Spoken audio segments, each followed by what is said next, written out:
पङ्गज्ञानं तिमिरन्धस्य ज्ञानाञ्जनशलाकया चक्षुरुन्मीलितं येन तस्मै श्रीगुरवे नमः। श्रीचैतन्यमनोभीष्टं स्थापितं येन भूतले स्वयं रूप कदा मह्यं ददाति सपदान्तिकम्।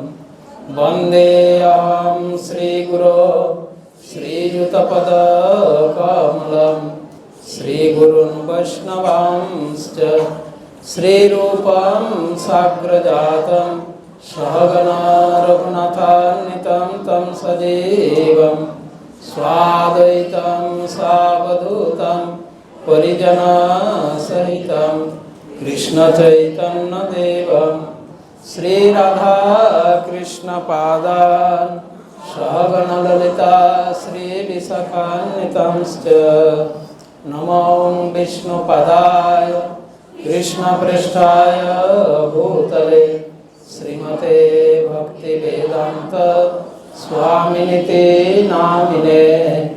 नमस्ते सरस्वती देवे गौरवाणी प्रचारिणे निर्विशेष शून्यवादी पाश्चात्यदेशतारिणे।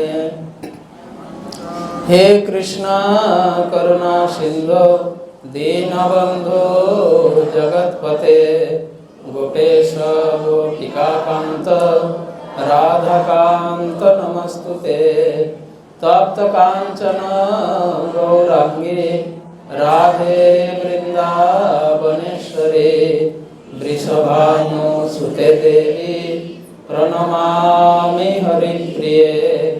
वाञ्छाकल्पतरुभ्यश्च कृपा सिन्धुभ्य एव च पतितानां पावनेभ्यो वैष्णवेभ्यो नमो नमः।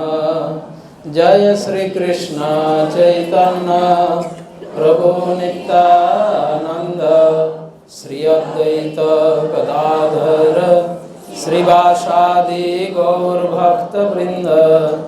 हरे कृष्णा कृष्णा कृष्णा हरे हरे हरे राम राम राम हरे हरे। जय श्री श्री मंगलाचरण की जय।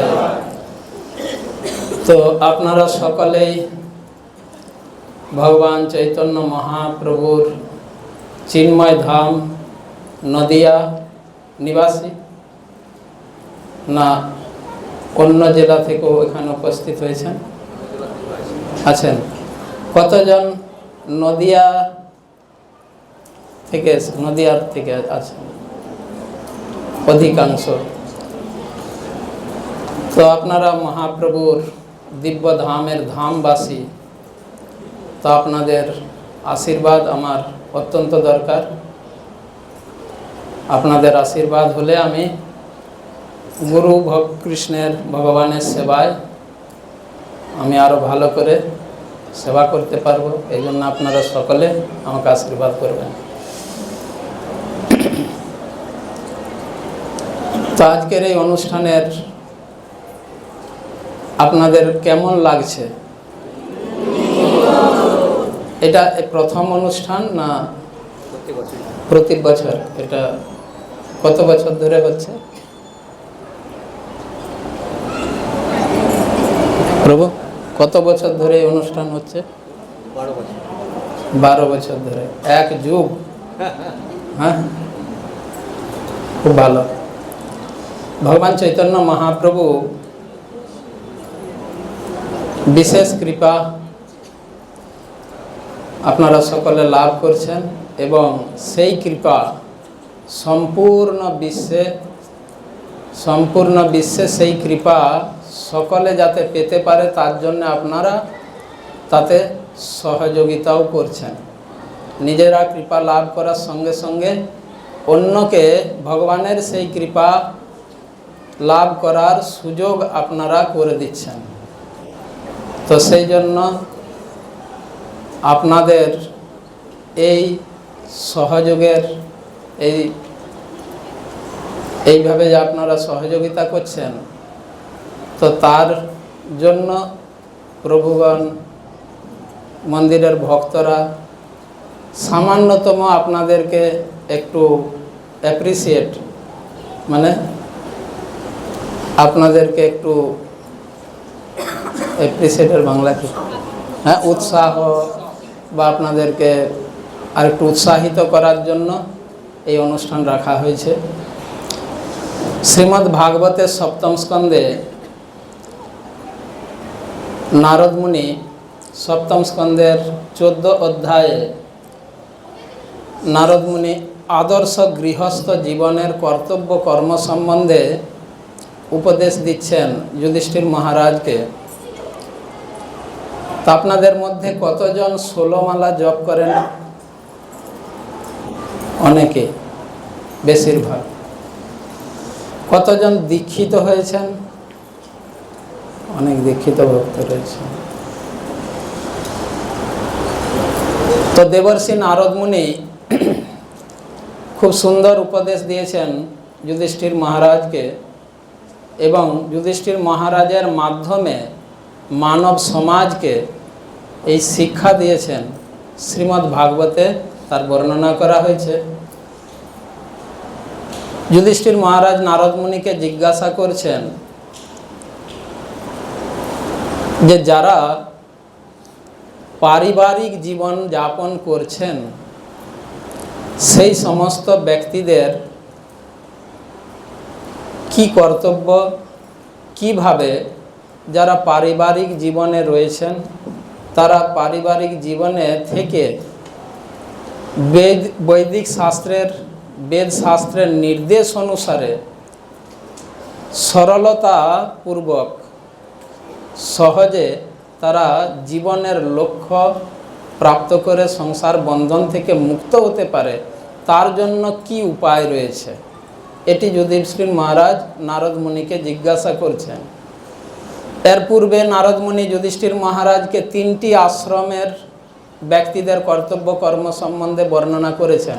ব্রহ্মচারীর কর্তব্য কী, বানপ্রস্থের কর্তব্য কী এবং সন্ন্যাসীর কর্তব্য কী। এই 3টি আশ্রমবাসীর কর্তব্য কর্ম বর্ণনা করার পর নারদ মুনি গৃহস্থ আশ্রমবাসীর কর্তব্য কর্ম সম্বন্ধে নির্দেশ দিয়েছেন, উপদেশ দিয়েছেন। তো সপ্তম স্কন্ধ শ্রীমদ্ ভাগবত 14 অধ্যায় আদর্শ পারিবারিক জীবন, অধ্যায়ের নাম আদর্শ গৃহস্থ জীবন। তো যেখানে যুধিষ্ঠির মহারাজের প্রশ্ন হচ্ছে কি, হে দেবর্ষি, যারা আমাদের মতো পারিবারিক জীবনে রয়েছেন তারা পারিবারিক জীবনে থেকে জীবনের লক্ষ্য তারা পৌঁছাতে পারে, শাস্ত্রের আদেশ পালন করে এবং সহজেই সংসার বন্ধন থেকে মুক্ত হয়ে ভগবানের ভক্তি লাভ করতে পারেন, তার জন্যে কি উপায় রয়েছে, এই প্রশ্ন জিজ্ঞাসা করেছেন। আর সেই উদ্দেশ্য এখানে যুধিষ্ঠির মহারাজের যে প্রশ্ন, তো এই প্রশ্নটা কি যুধিষ্ঠির মহারাজ নিজের জন্য করেছেন? বলুন, কাদের জন্য করেছেন যুধিষ্ঠির মহারাজ এই প্রশ্ন?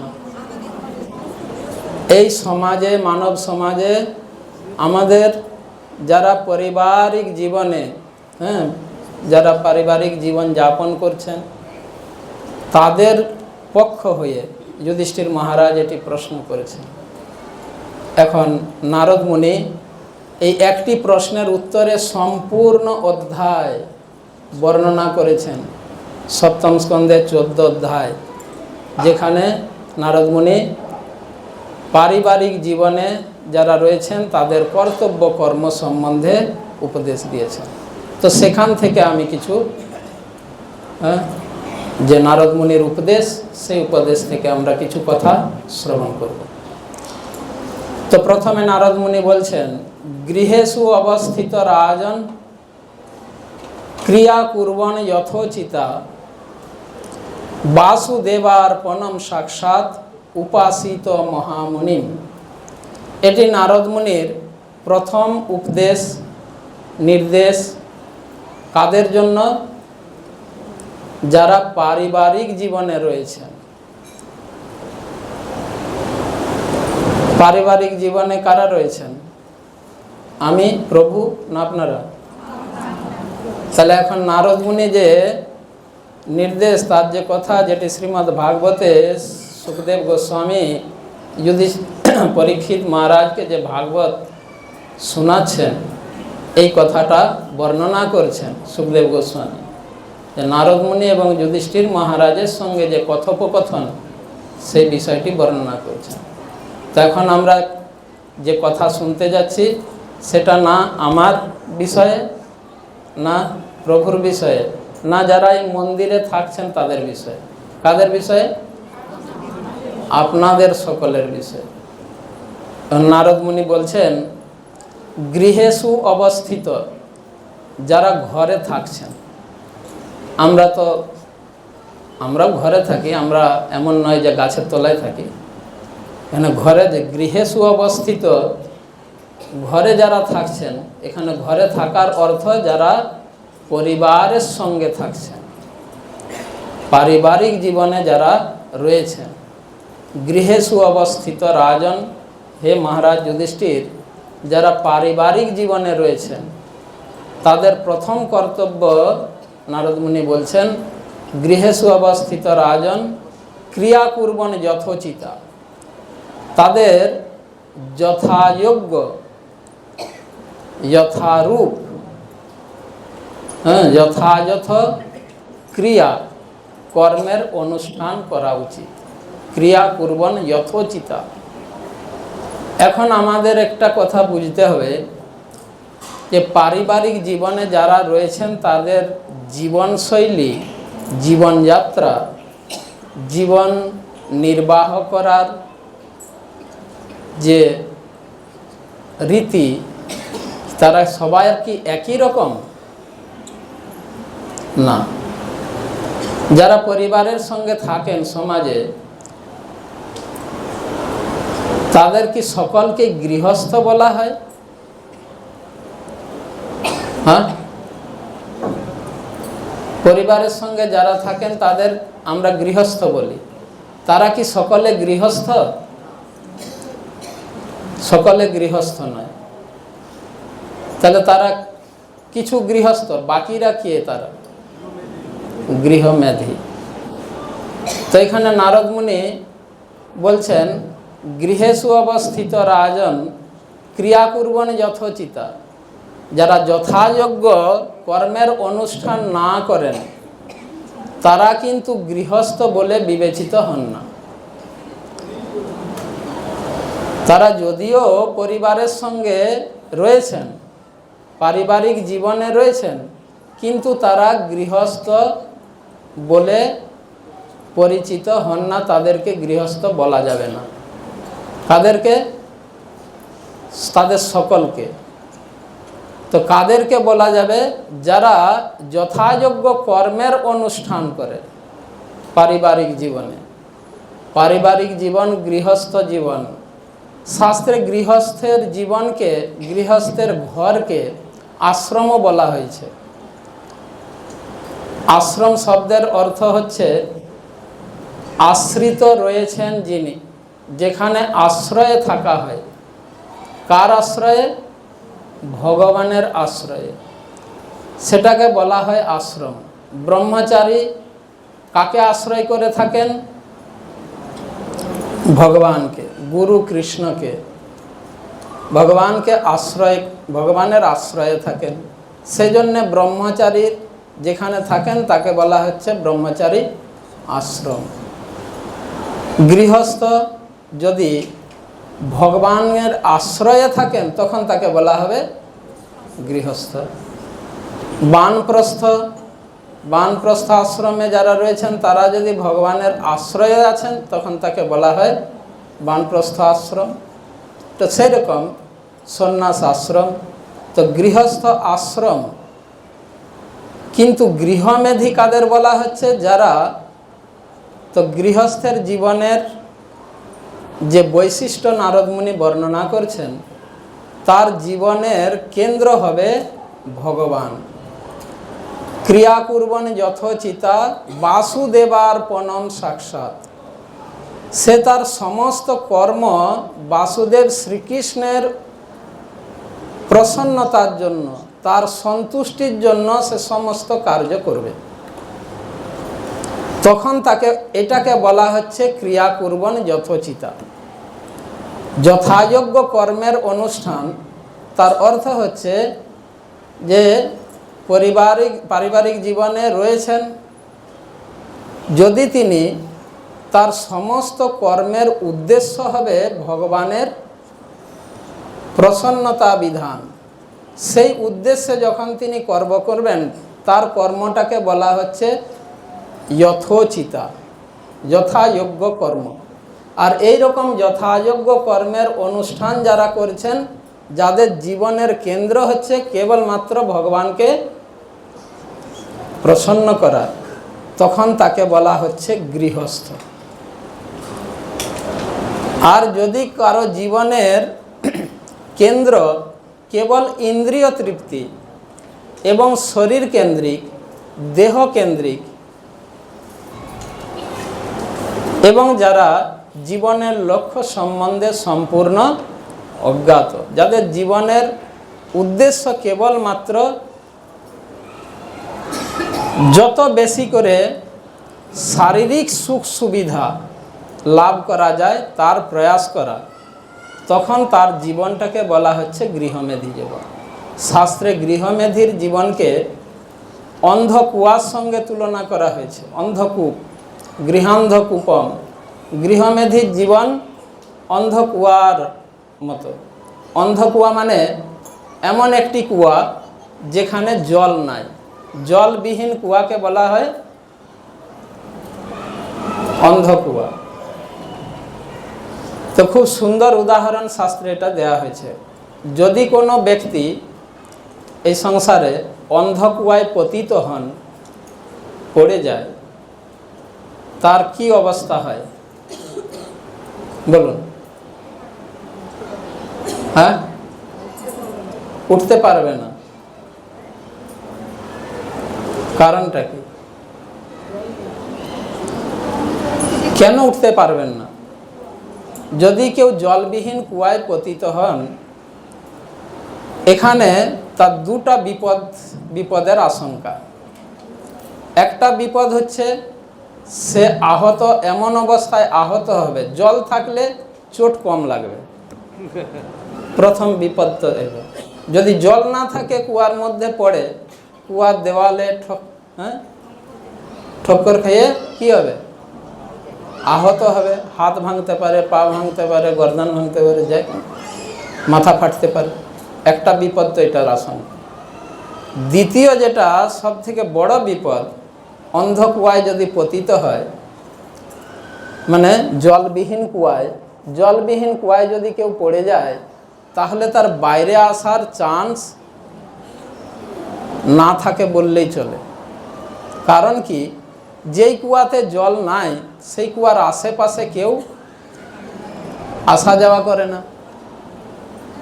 বুঝতে পারছেন? যে কুয়াতে জল নাই, তার আশেপাশে লোক যাওয়া আসা করে কি? কোনো কারণে ওই দিক দিয়ে যাচ্ছে তো আলাদা কথা, নাহলে কেউ জলবিহীন কুয়ার পাশে কেউ যাবে না।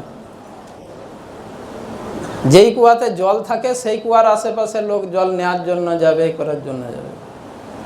তো এর জন্য যদি এরকম জায়গায় কেউ পতিত হন, তখন তার উদ্ধারের আর কোনো আশা থাকে না। তাকে উদ্ধার করার, কুয়ার থেকে বাইরে নিয়ে আসার আর কোনো আশা থাকে না। তো গৃহমেধীর ঘর অন্ধকুয়ার সঙ্গে তুলনা করা হয়েছে। সাধু সন্তরা গৃহস্থের ঘরে যান, গৃহমেধীর ঘরে যান না। গৃহস্থের ঘর জল ভরা কুয়া, আর গৃহমেধীর ঘর অন্ধকুয়া, অন্ধকূপের মতো। আর যদি ভগবানের ভক্তগণ গৃহস্থের কাছে না যায়, তাহলে গৃহস্থের মার্গদর্শন তারা কোথা থেকে পাবে? সংসার বন্ধনের মুক্তির উপায়, একজন পরিবারের সঙ্গে যারা থাকেন তাদের অনেক দায় দায়িত্ব থাকে, পরিবারের প্রতি, সমাজের প্রতি, আত্মীয় স্বজনের প্রতি, দেশের প্রতি, সবার প্রতি দায় দায়িত্ব। কিন্তু যারা পরিবার ত্যাগ করে ভগবানের সেবায় নিজেদেরকে সমর্পিত করেছে, তাদের একটাই দায়িত্ব, কিন্তু গৃহস্থের অনেক দায়িত্ব। গৃহস্থের নিজের পরিবারের দায়িত্ব রয়েছে, আত্মীয় স্বজনের প্রতি দায়িত্ব রয়েছে, সমাজের প্রতি, দেশের প্রতি অনেক দায়িত্ব রয়েছে। শাস্ত্র অনুসারে সমাজের বাকি 3টা আশ্রমের দায় দায়িত্ব কারা বহন করেন? গৃহস্থগণ। এটাই আমাদের শাস্ত্রের নির্দেশ। বর্ণাশ্রম ব্যবস্থায় এইভাবেই সমাজ পরিচালিত হতো। এটি হচ্ছে ভগবানের নির্দেশ। তো আমি এতক্ষণ যেহেতু বললাম যে আজকে এই যে কথা আমরা বলতে যাচ্ছি নারদ মুনির দিব্য উপদেশ নিয়ে, তার ভূমিকা ইন্ট্রোডাকশন রূপে আমি এটা বললাম যে আমরা আপনার এখানে যারা উপস্থিত রয়েছেন তারা সকলে গৃহস্থ নাকি গৃহমেধী? গৃহস্থ। যদি গৃহমেধী হতো তাহলে এখানে তারা উপস্থিত হতেন না। এখন গৃহস্থের কর্তব্য কর্ম সম্বন্ধে নারদ মুনির প্রথম উপদেশ, বাসুদেবার্পণম সাক্ষাৎ। সে তার কর্মের ফল বাসুদেব শ্রীকৃষ্ণকে অর্পিত করবে। এটা তার প্রথম নির্দেশ শ্রীমদ্ ভাগবতে একজন গৃহস্থের প্রতি।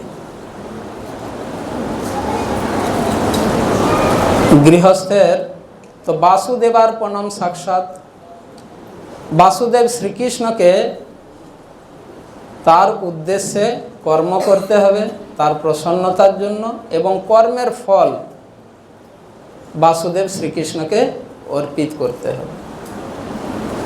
গৃহস্থ আশ্রমের প্রথম কর্তব্য এটি। কিন্তু সেটা আবার নিজের মন মর্জি বা নিজের ইচ্ছা মতো নয়।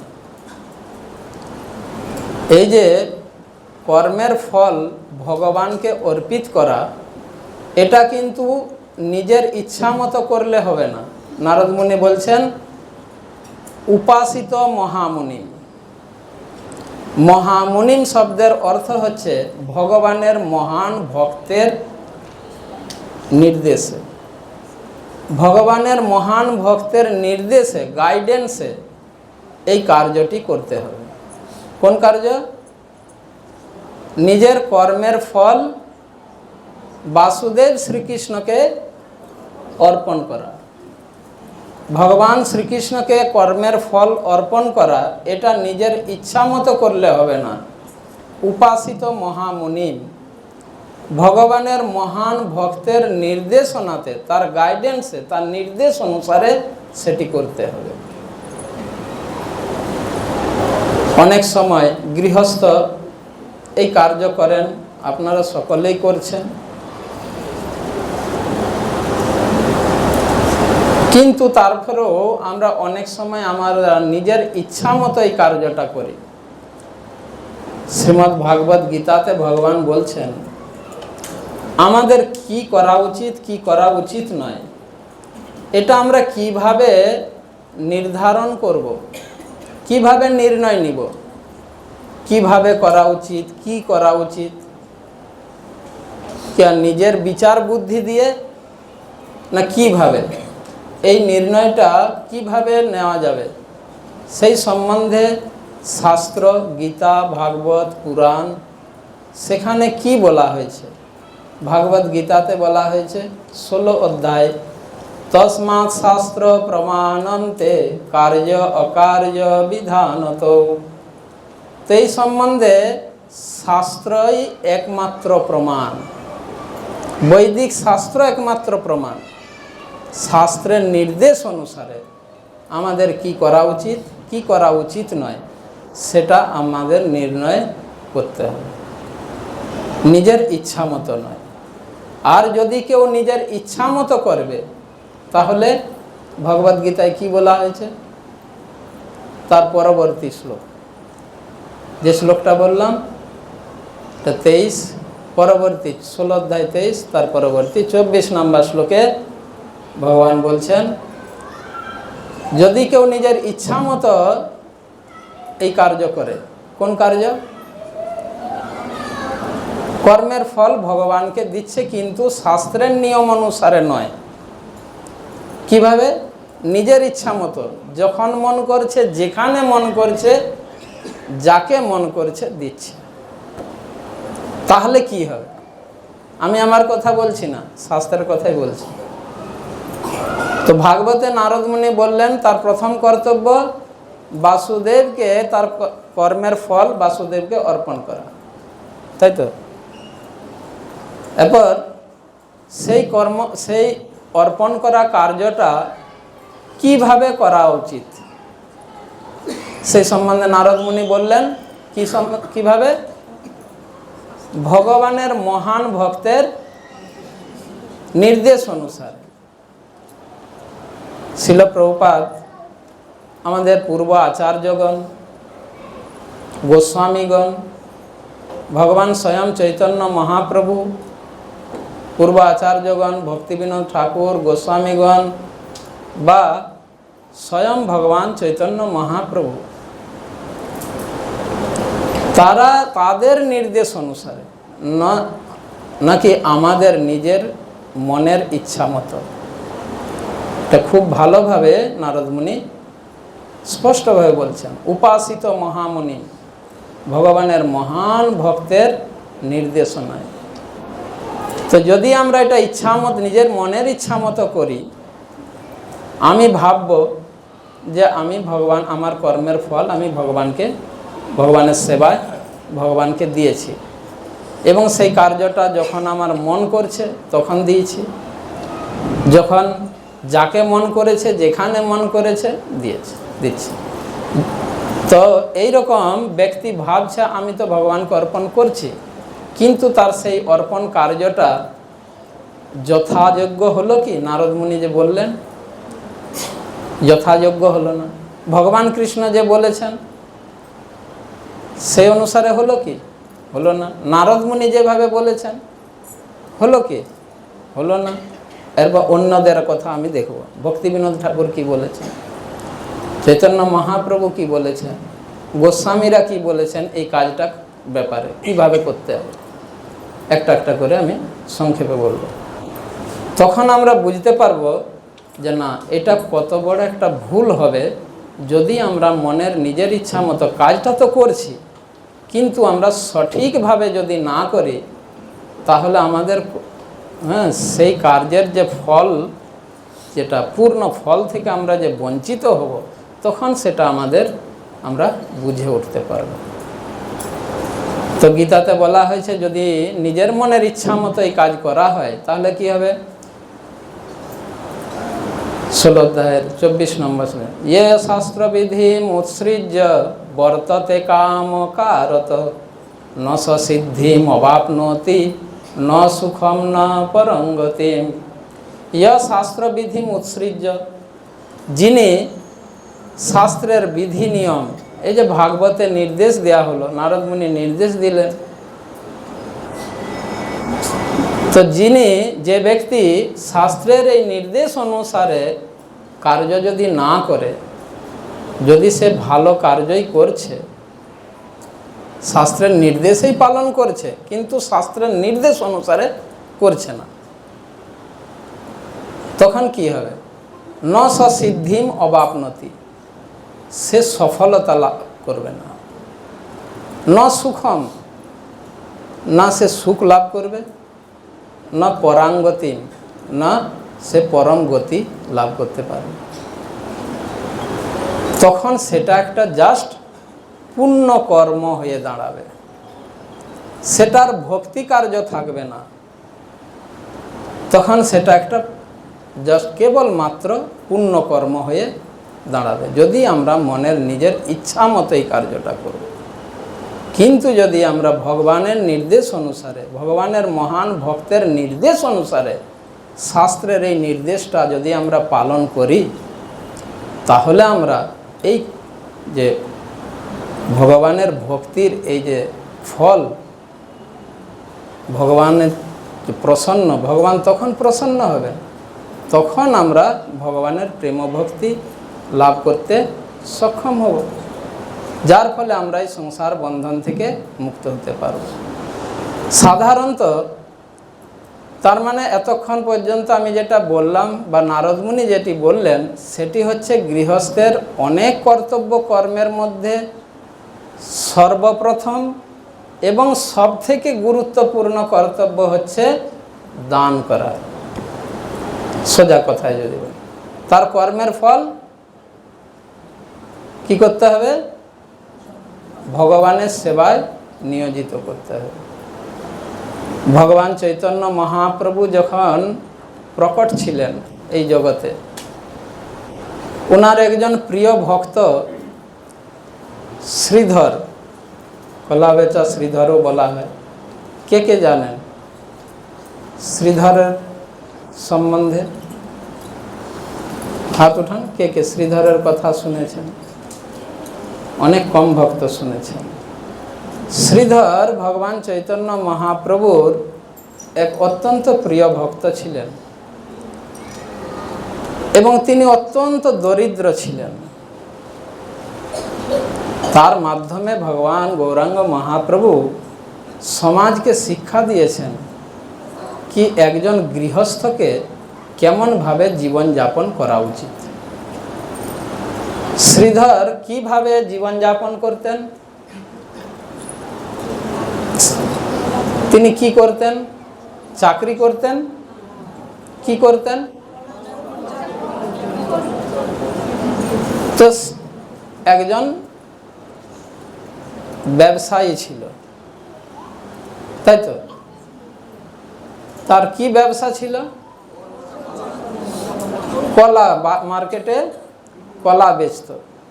তার নিজের ঘরেও দু চারটা যে কলা গাছ ছিল সেখান থেকেও সে নিত, আর অন্যের কাছ থেকেও নিত। কলা, কলার পাতা, কলার থোড়, কলার মোচা, এই ছিল তার বিজনেস। বলুন, এই বাংলাতে এই বিজনেসে এটা খুব প্রফিটেবল বিজনেস, খুব লাভদায়ক। হ্যাঁ, বিশেষ করে এই বাংলায় এই বিজনেসটা যদি কেউ করে, সে কি অনেক পয়সা কামাতে পারে? না, বাংলায় তো অন্তত নয়। অন্য জায়গায় হতে পারে যেখানে কলা চাষ হয় না, যার কারণে যেখানে কলা গাছেই হয় না, কলা চাষ হয় না, সে জায়গায় এটা খুব লাভপ্রদ বিজনেস হতে পারে। বাংলায় তো সম্ভব না। তো তিনি এই বাংলায় নাকি ওই মায়াপুরেই তার মার্কেটে দোকান লাগাতো, কলা দিয়ে, থোড় নিয়ে, মোচা নিয়ে। এটি ছিল তার বিজনেস, যেটা অত্যন্ত কম লাভ। কারণ এই বাংলাতে সকলের ঘরে একটা দুটা কলা গাছ তো থাকেই, কে কলা কিনতে যাবে বল? আর যদি অবশ্য কিনেও, বেশি দাম বললে কিনবে? তো লাভ অত্যন্ত কম হতো। তো যাই হতো, চৈতন্য মহাপ্রভু, নিমাই পণ্ডিত প্রত্যেক দিন বাজারে গিয়ে এই শ্রীধরের দোকান থেকে জিনিস কিনবেই, না কিনে আসবে না। আবার কখনো পয়সা দিবে, কখনো পয়সা দিবে না, ঝগড়া করে জোর করে ছিনিয়ে নিয়ে আসবে। তো ভগবান আর শ্রীধরের স্বভাব কীরকম ছিল? সৎ চরিত্র এবং সৎভাবে, ন্যায়ভাবে যেটা তিনি কামাতেন, যা রোজগার করতেন, সেই রোজগার তখনকার দিনে মনে করুন যদি 1 টাকা তার লাভ হলো, সেই 1 টাকা দিয়ে তার অর্ধেক পয়সা তিনি কি করতেন? গঙ্গা পূজায় লাগাতেন। বাকি অর্ধেক করে কি করতেন? 8 আনা দিয়ে দিল গঙ্গা পূজাতে, আর 8 আনাকে 2 ভাগ করে 4 আনা দিয়ে বৈষ্ণবদের সেবা করতেন, ব্রাহ্মণ বৈষ্ণবদের দান দিতেন, সেবা করতেন, আর বাকি 4 আনা দিয়ে সে তার সংসার চালাত। বুঝলেন? তো এটি ভগবান চৈতন্য মহাপ্রভু তার নিজের লীলায় আচরণ করে দেখিয়েছেন। নারদ মুনি সেই একই নির্দেশ দিয়েছে। ভগবান কৃষ্ণ ভগবদ গীতা তো সেই একই নির্দেশ। গোস্বামীগণ, রূপ গোস্বামী ভক্তি রসামী সিন্ধু পড়বেন, ওই একই নির্দেশ।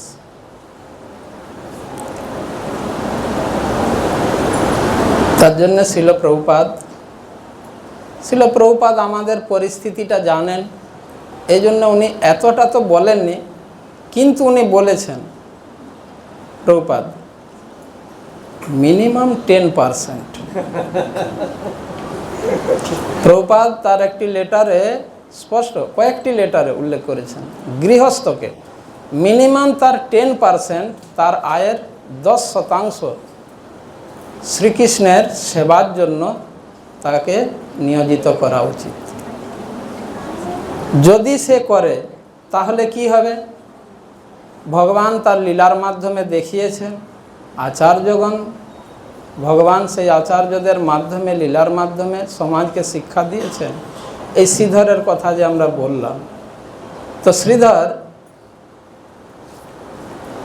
এমন কোনো দিন গেছে, হ্যাঁ, যেদিন চৈতন্য মহাপ্রভু এ করেনি, এরকম কোনো দিন নেই। তো ভগবানের সঙ্গে সেই শ্রীধরকে চৈতন্য মহাপ্রভু যখন তার ভগবত ঐশ্বর্য তিনি যখন প্রকাশ করেছিলেন, তখন সবাইকে ডেকে ডেকে বরদান আশীর্বাদ দিয়েছিলেন।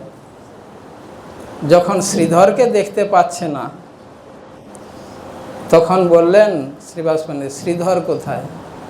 হ্যাঁ, ডেকে নিয়ে আসো। সে শ্রীধরকে তিনি কি আশীর্বাদ দিতে চেয়েছিলেন বলুন? জানেন, চৈতন্য ভাগবতে বৃন্দাবন দাস ঠাকুর খুব সুন্দর বর্ণনা করেছেন।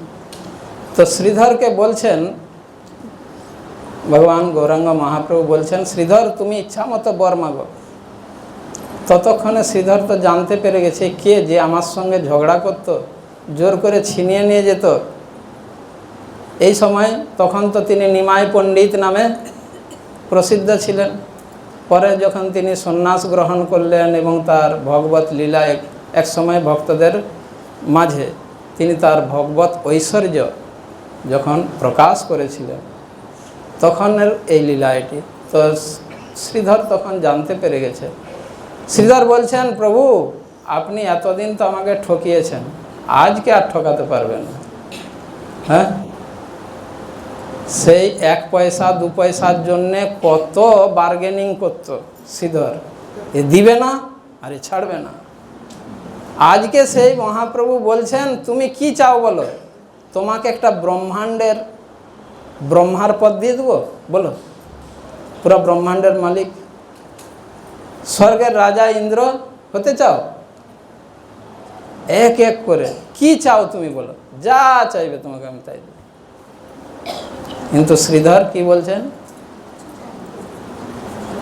তাহলে চিন্তা করুন, যে 1 পয়সা 2 পয়সার জন্য যে এত এ করত, এখন সে কি চাইছে মহাপ্রভুর কাছে? যেই প্রভু কাড়ি খাইল মোর খোলা পাত, সেই প্রভু হোক মোর জন্ম জন্মনাথ। যে প্রভু আমার কলার পাতা, কলার থোড় কেড়ে কেড়ে নিয়ে গেছে, ওই প্রভু যেন আমার জন্ম জন্মের নাথ হয়, আর আমি কিছু চাই না।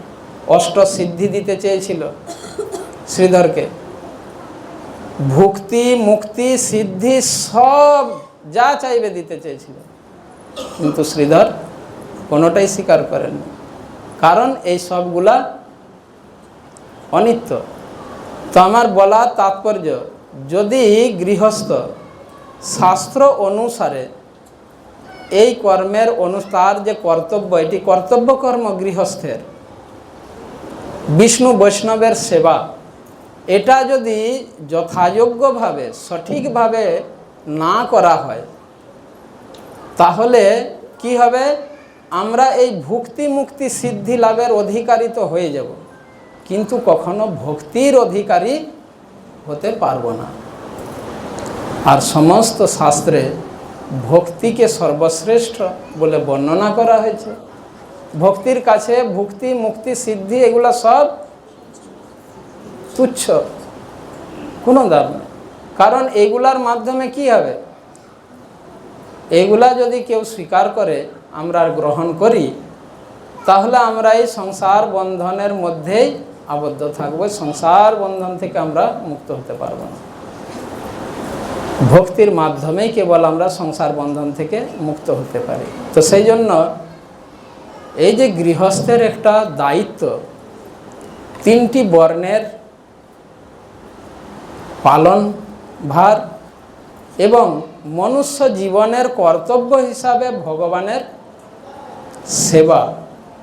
অনেক সময় গৃহস্থ মনে করে যে, অনেক সময় সন্দেহ থাকে কি আমি যেখানে দান কার্য করছি সেটা সঠিক জায়গায় সঠিক কার্য হচ্ছে তো।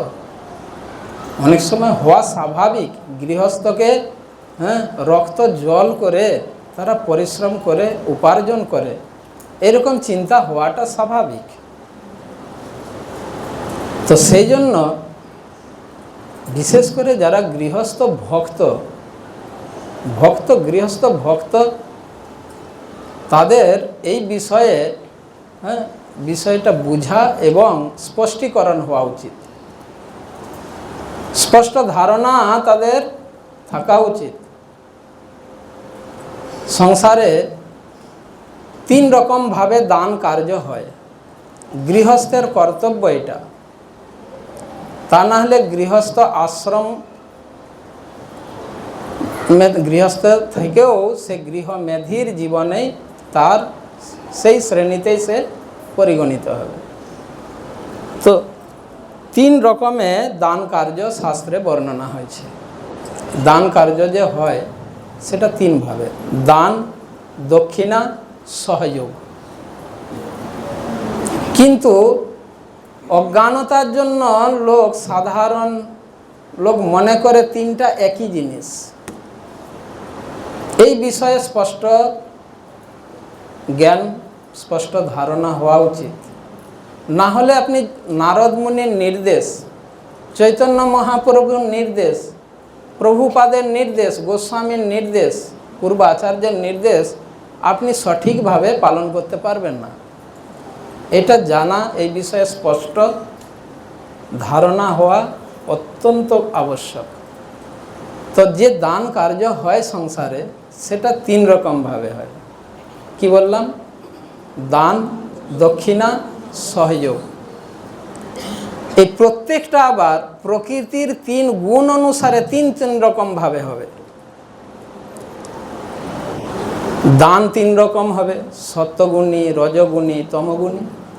দক্ষিণাও তিন রকম হবে, সত্যগুণী, রজগুণী, তমগুণী। সহযোগও তিন রকম হবে, সতগুণী, রজগুণী, তমগুণী। এখন শাস্ত্রে বর্ণনা করা হয়েছে, ব্যাখ্যা করা হয়েছে দান কার জন্য, দক্ষিণা কার জন্য, সহযোগ কার জন্য, সেটাও শাস্ত্রে বলা হয়েছে। কিন্তু যখন এই বিষয়ে স্পষ্ট ধারণা না হয় তখন ব্যক্তি মনে করে, সে সহযোগকে মনে করে আমি দান করলাম, দক্ষিণাকে মনে করে দান করলাম, আর দানকেও মনে করে দান করলাম। কিন্তু মনে করলেই যে হয়ে যাবে তা তো নয়। যেটা ঠিক সেটা ঠিকই থাকবে, যেটা নাই তো মনে করলে কি হয়ে যাবে? আমি যদি মনে করি যে আমি মিনিস্টার হয়ে গেছি, তো কি আমি বাস্তবে মিনিস্টার হয়ে যাব? তো মনে করার সঙ্গে এটা আলাদা, বাস্তবিকতা আলাদা। তো যেটা বাস্তব সেটা বাস্তব। তো এই বিষয়ের জন্য স্পষ্ট জ্ঞান হওয়া অত্যন্ত আবশ্যক। তো সহযোগ কাকে বলে এবং সহযোগ কাকে দেওয়া যায়? সহযোগ, সহায়তা করা, এই সংসারে যে কোনো প্রাণীর জন্য সহযোগ করা যেতে পারে, কিন্তু সহযোগকে দান বলা হচ্ছে না। ক্লিয়ার? যে কোনো প্রাণীকে সহযোগ দেওয়া যেতে পারে, কিন্তু অজ্ঞানবশ যদি আমি মনে করি আমি দান করলাম, এটা আমার মূর্খতা। সহযোগ যে কোনো প্রাণীর জন্য করা যেতে পারে, তাকে সহযোগ বলা হয়। তার পরিণাম কি হবে? যদি আমি সহযোগ করি, তার ফল কি হবে? সহযোগের পরিণাম ফল কি হয়? এই শরীর ত্যাগ দেওয়ার পর এটি একটি পুণ্যকর্ম। ভগবদ গীতায় ভগবান বলেছেন, ক্ষীণ পুণ্যে মর্তলোকম বিশন্তি। পুণ্য কর্মের ফলে যখন আমরা এই শরীর ত্যাগ হবে, তখন যে পুণ্য কর্ম করছে, সহযোগ দিচ্ছে, তো সে কি হবে? এই শরীর ত্যাগের পর স্বর্গ আদি উচ্চ লোকে উন্নীত হবে। সেখানে কিছু সময় সুখ ভোগ করবেন। যখন সেই পুণ্যকর্মের ফল সমাপ্ত হয়ে যাবে, আবার এই জগতে এসে জন্মগ্রহণ করতে, এই পৃথিবীতে এসে আবার জন্মগ্রহণ হবে। তার মানে এই ব্রহ্মাণ্ডের মধ্যেই থাকবে।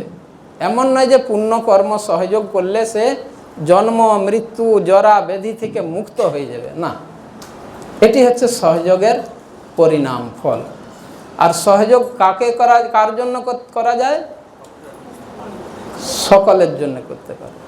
এই জগতে যত রকম প্রাণী আছে, যে কোনো প্রাণীর জন্য করা যেতে পারে, রেকমেন্ডেড। ঠিক আছে? সহযোগ। ভগবানকে সহযোগের দরকার আছে? বলুন। তো ভগবানকে যেটা দেয়া হয় সেটা সহযোগ হতেই পারে না। ভগবানের কোনো অভাব আছে যে আপনি তাকে সহযোগ দিবেন? তো সহযোগ কাকে দেয়া হয়? যার আবশ্যক। ভগবানের কোনো আবশ্যক আছে না, তাহলে ভগবানকে যেটা দেওয়া হচ্ছে সেটা সহযোগ নয়। ক্লিয়ার নাকি? তো সহযোগ যে কোনো প্রাণীর জন্য করা যায়। এরপর দক্ষিণা। দ্বিতীয় রকমের দান কার্য হচ্ছে দক্ষিণা। দক্ষিণা কার জন্য শাস্ত্রে বলা হয়েছে? ব্রাহ্মণ বৈষ্ণবের জন্য। কলিযুগে বৈষ্ণবী ব্রাহ্মণ, অন্য ব্রাহ্মণ তো নাই শাস্ত্র অনুসারে। শাস্ত্রে কলৌ শূদ্র সম্ভবা সংস্কারাৎ ভবেৎ দ্বিজয়। তো যিনি ভগবানের ভক্ত, বৈষ্ণব, তিনি ব্রাহ্মণ। কলিযুগের আগে অন্য যুগে ব্রাহ্মণ এবং বৈষ্ণব পৃথক পৃথক হতেন, এবং সেই ব্রাহ্মণ পরবর্তীতে বৈষ্ণবতা লাভ করতেন। এখন কলিযুগে যিনি ব্রাহ্মণ উনি বৈষ্ণব, ব্রাহ্মণই বৈষ্ণব। আলাদা শরীরধারী ব্রাহ্মণ এমন নয়।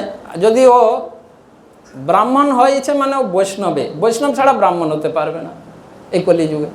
যদি ও ভগবানের ভক্ত হয় তখনই ব্রাহ্মণ গুণ লাভ করবে। তো সেই জন্য আলাদা ব্রাহ্মণ বৈষ্ণব কলিযুগে তো নাই। অন্য যুগে ছিল ব্রাহ্মণের গুণ সম্পন্ন, বৈষ্ণব ব্রাহ্মণের থেকে আরও হায়ার। তো সেটা তো কলিযুগে তো আমাদের একটা টেনশন তো ফ্রি। ব্রাহ্মণ বৈষ্ণবকে দেওয়া দক্ষিণা এখন একজনকে দিলেই হবে, মানে যিনি বৈষ্ণব উনি ব্রাহ্মণ। তো দক্ষিণা শাস্ত্রে কার জন্য নির্দিষ্ট হয়েছে? ব্রাহ্মণ বৈষ্ণবের জন্য। কলিযুগে বর্ণাশ্রম নাই, তো সেজন্য যিনি বৈষ্ণব, যিনি ভগবানের ভক্ত, উনি ব্রাহ্মণ। বাকি জন্মসূত্রে যিনি ব্রাহ্মণ পরিচিত হচ্ছেন, কিন্তু গুণ অনুসারে তার মধ্যে ব্রাহ্মণের গুণ নেই। তো দক্ষিণা তার জন্য। আর যদি দক্ষিণা হিসাবে দান কার্য হয়, তার পরিণাম কি হবে?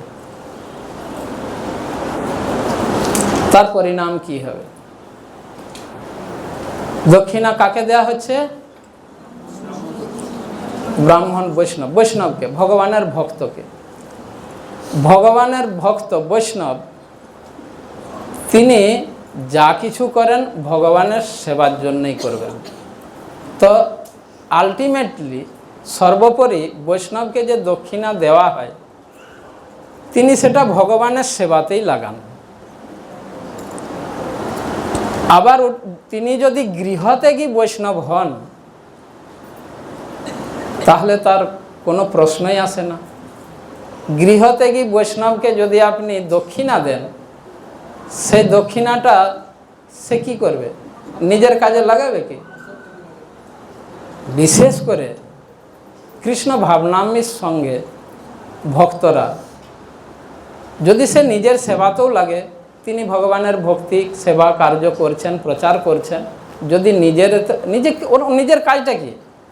তার কাজ সব ভগবানের সঙ্গে সম্বন্ধিত। তো সেই জন্য বৈষ্ণবকে যদি দক্ষিণা দেওয়া হয় তো সেটা অ্যাকচুয়ালি ভগবানের সেবাতেই যায়। যদি গৃহত্যাগী বৈষ্ণবকে আপনি দক্ষিণা রূপে কিছু দেন তাহলে সেটা ভগবানের সেবাতেই একরকমভাবে সেবাতে যায়। গৃহী বৈষ্ণব তো দক্ষিণা নেন না, কমসে কম যারা ইস্কনের সঙ্গে জুড়ে রয়েছে গৃহী, তারা তো দক্ষিণা নেন না। গৃহত্যাগীরা নেয় এবং সে নিয়ে তারা কি করে? ভগবানের সেবায় নিযুক্ত করে। আর আন্তর্রাষ্ট্রীয় কৃষ্ণ ভাবনামীর সঙ্গে এখানে কোনো স্কোপ নাই তার নিজের ব্যবহার করা। যদি কোনো দক্ষিণা পায় সে নিজে ব্যবহার করারও কোনো স্কোপ নাই। আর যদি সে নিজে ব্যবহার করেও এখানে গৃহস্থের কোনো অকল্যাণ অমঙ্গল নাই। নিজে কি ব্যবহার করবে? একটা কাপড় কিনবে, আর কি করবে বলুন? ও কি আলাদা করে ঘর বানাবে? হ্যাঁ, কী করবেটা কি? তো ওনা যদি দক্ষিণারূপে ওনাকে কিছু দেওয়া হয় গৃহত্যাগীকে, তো সে সেটা মন্দিরেই সেবাতেই কাজে লাগবে। তো দক্ষিণা, এটা গেল দক্ষিণারূপী। এরপরে থাকছে দান। দক্ষিণার প্রয়োজন ব্রাহ্মণ বৈষ্ণবের, কারণ তারা কোনো অর্থ উপার্জন করেন না। সহযোগের প্রয়োজন সমস্ত প্রাণীর হতে পারে। তো মনে করুন কোনো বৈষ্ণবকে আপনি সহযোগ দিয়েছেন আর সেটা আপনি দক্ষিণা মনে করে নিলেন। অনেক সময় এই কনফিউশন আর এই ভুল থাকবে। আপনি কোনো বৈষ্ণবকে সহযোগ দিয়েছেন, উদাহরণ দিব। মনে করুন কোনো ভক্ত বৈষ্ণব সে অসুস্থ হয়েছে, তার চিকিৎসার জন্য আপনি কিছু দিলেন, এটা সহযোগ হবে না দক্ষিণা হবে? সহযোগ হবে না দক্ষিণা? তো আপনি এটার থেকে যদি আপনি এটাকে দক্ষিণা মনে করেন তাহলে সেটা ভুল হবে না ঠিক হবে? ভুল হবে। তো এই জন্য এই বিষয়ে স্পষ্ট হওয়া খুব আবশ্যক। এরপরে থাকছে দান। দান গ্রহণ কে করতে পারেন? শাস্ত্রে কি বলা হয়েছে? দান কাকে দেওয়া হয়? যার কোনো দরকার নাই। আর দান মানেই দানের সঙ্গে যেখানেই দান সেখানে প্রতিদান। দান হয়েছে প্রতিদান নাই, তো সেটা দান হয় না। আর দান কে নিবে? যার কোনো দরকার নেই তাকে দান দেওয়া হয়। এই জগতে কার দরকার নেই?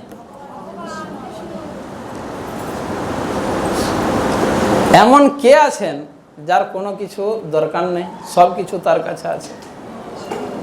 একমাত্র ভগবান। আর দান মানে দানের সঙ্গে সঙ্গে প্রতিদান থাকবে। যদি প্রতিদান না থাকে তাহলে ওটা দান হয়নি। তা এরপরে আপনার টেনশনটা কোথায়? যদি আপনি দান করে থাকেন তো প্রতিদান তো নিশ্চিত হয়ে গেল। যেমন গীতায় ভগবান বলছেন জাতস্যহি ধ্রুব মৃত্যু, যার জন্ম হয়েছে তার মৃত্যু নিশ্চিত। সেরকম যদি দান হয়ে থাকে তো প্রতিদানও নিশ্চিত, ওই সময়েই নিশ্চিত হয়ে গেছে, কনফার্ম হয়ে গেছে যখন আপনি দান করেছেন। মানে ভগবানের জন্য যদি কিছু দিয়ে থাকেন, ভগবানের সেবার জন্য, ভগবানের তো কিছু দরকার নেই, তো ভগবানকে যদি কিছু দেয় তো ভগবান সেটা কি করবে? দান মানে বললাম যে প্রতিদান। আর ভগবানের প্রতিদান আমাদের সামান্য জীবের মতো নয়। মহাভারতে খুব সুন্দর একটি ঘটনার বর্ণনা করা হয়েছে। কুরুক্ষেত্র যুদ্ধের শেষে যুধিষ্ঠির মহারাজ অত্যন্ত শোক ও সন্তপ্ত অবস্থায় ছিলেন। তার শোক দূর হচ্ছিল না। তিনি নিজেকে এই সব কিছুর কারণ, নিজেকে সব কিছুর দোষী বলে মনে করে খুব দুঃখী হয়েছিলেন।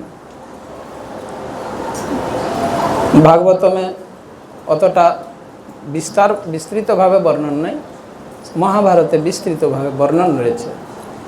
তো সেই সময় অনেক মুনি ঋষি যুধিষ্ঠির মহারাজকে সান্ত্বনা দিয়েছেন তার শোক দূর করার জন্য, তবুও তার শোক দূর হচ্ছে না। সেই সময় ধম্ম ঋষি যুধিষ্ঠির মহারাজকে বললেন কি, হে রাজন, ধম্ম ঋষি যুধিষ্ঠির মহারাজকে বলছেন যে আমরা এত করে শাস্ত্র প্রমাণ দিয়ে আপনাকে বুঝাচ্ছি, তবু আপনার হৃদয়ের শোক দূর হচ্ছে না, আপনি নিজেকে দোষী মনে করছেন। যদি এটা মেনেও নেওয়া যায়, ঠিক আছে, আপনিই দোষী, এই যুদ্ধের জন্য আপনিই দোষী।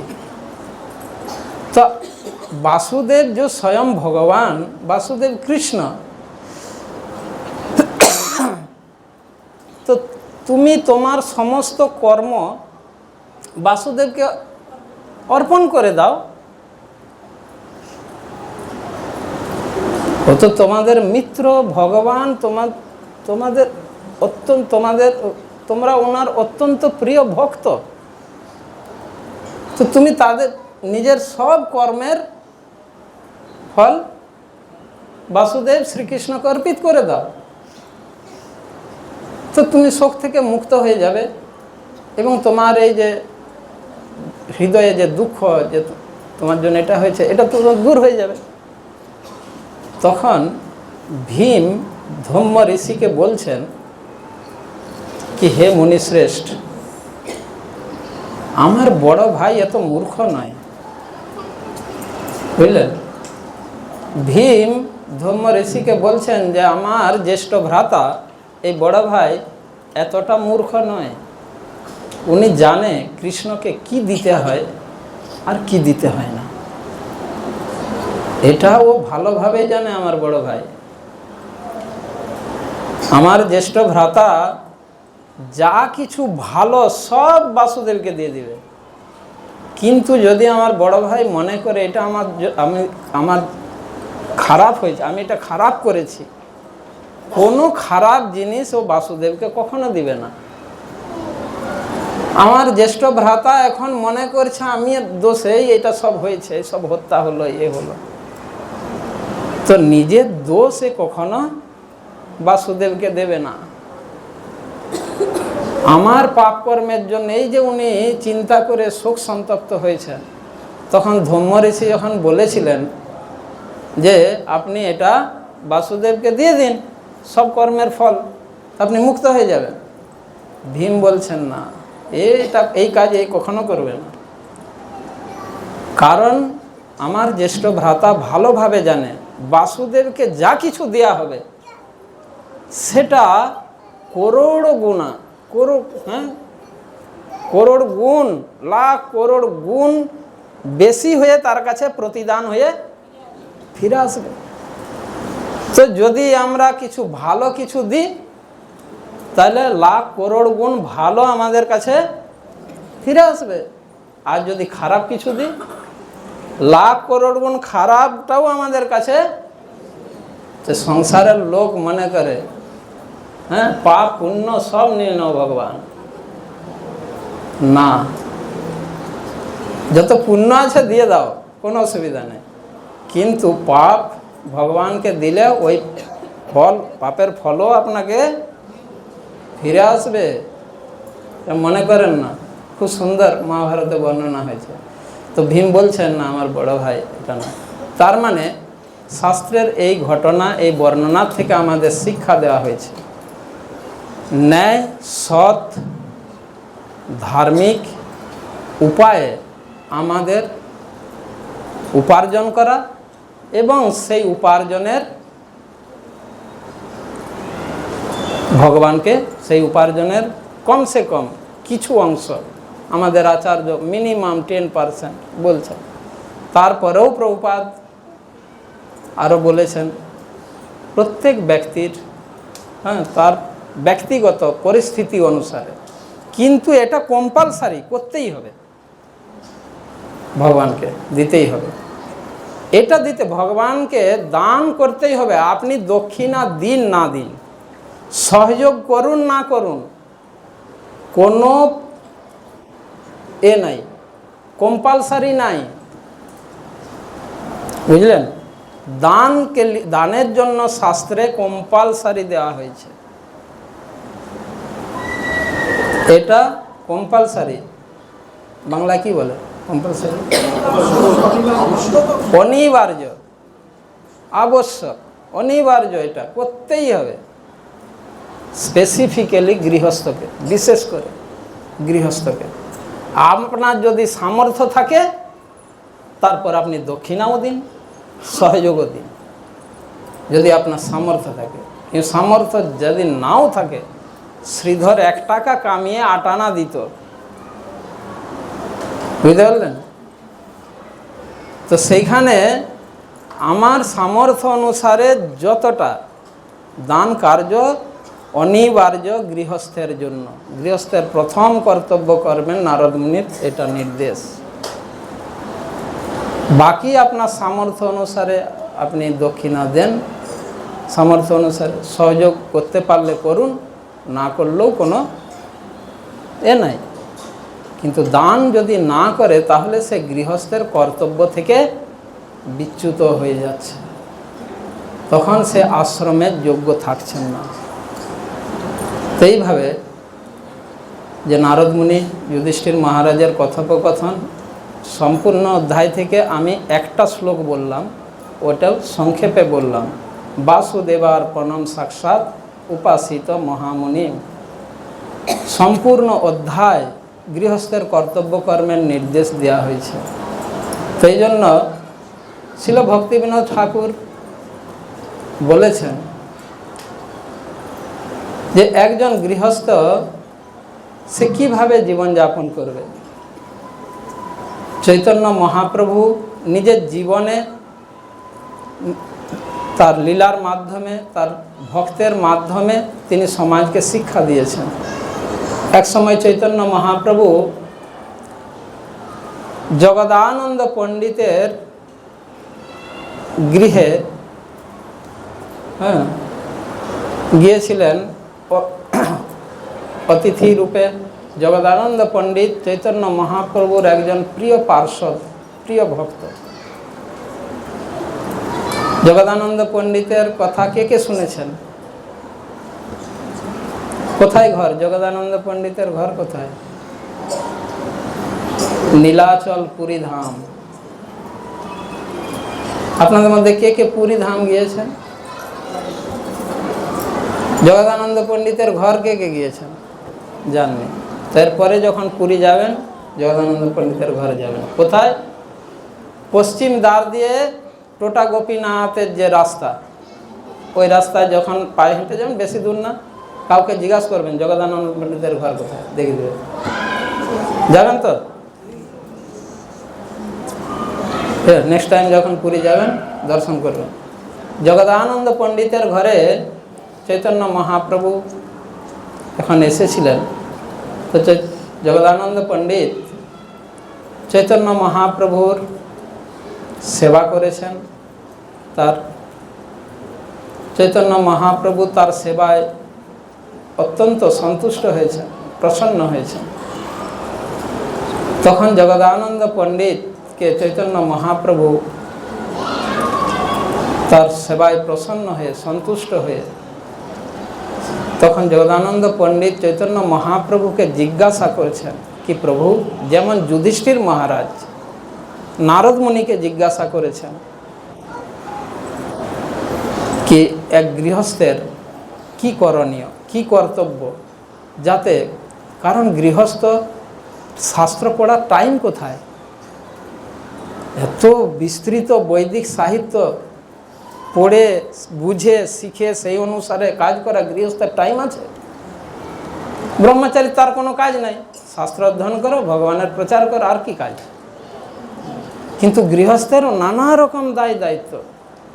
এই জন্য যুধিষ্ঠির মহারাজ জিজ্ঞাসা করছেন, এক তো গৃহস্থের পক্ষে শাস্ত্র অধ্যয়ন করে সেই শাস্ত্র বুঝে তার শিক্ষা জীবনে প্রয়োগ করা গৃহস্থের পক্ষে সম্ভব না, টাইম নাই।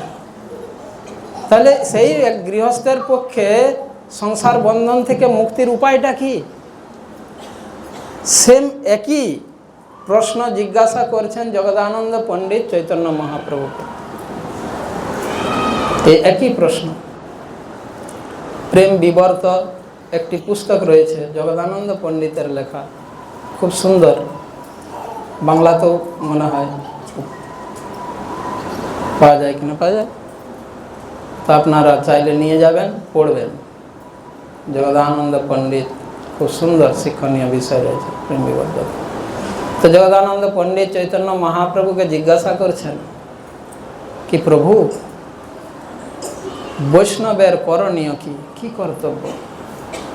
চৈতন্য মহাপ্রভুর উত্তরে কি বলেছেন? কৃষ্ণ নাম কীর্তন আর বৈষ্ণব সেবা, এই মাত্র চাই সংসার জিনিতে আর কোনো বস্তু নাই। কৃষ্ণ নাম কীর্তন আর বৈষ্ণব সেবা, এই মাত্র চাই সংসার জিনিতে আর কোনো বস্তু নাই। এই জড় সংসার, ভৌতিক সংসার থেকে মুক্ত হওয়ার, এই সংসারকে জয়লাভ করার আর অন্য কোনো উপায় নাই। এই একটি উপায়, সেটি হচ্ছে গৃহস্থ কি করবে? কৃষ্ণ নাম কীর্তন, ভগবান শ্রীকৃষ্ণের দিব্য নাম কীর্তন করবে।